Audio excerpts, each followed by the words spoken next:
Шілденің 6-сы елорда күні атап өтіледі. Осыған орай Астана тұрғындары мен қонақтарының бас қаламыз жайлы қаншалықты жақсы білетінін сұрап көрейік. Бәйтеректің ұзындығы қанша метр? 97 метр. 97. Өйткені Астанаға көшіп келген 1997 жылға байланысты 97 метр биіктікте салынған. Рахмет. Экспо қай жылы салынды? 2017 жылы. Бәйтерек монументі қай жылы салынған білесіз ба? Точно дату не помню. Так, 2012 года. 2002. Еще и подарок даете, да? Все?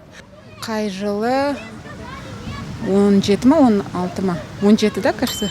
Иә. Келгем Астана қаласына. Бірақ қысты күні қайтқанда өте сондай жаман көңіл күймен қайттым. Білмеймін, ойладым елдер қалай Астанада тұрып жатыр деп. Биыл енді қазір отпускымда келіп, рас айтсам, Астана керемет қала екен.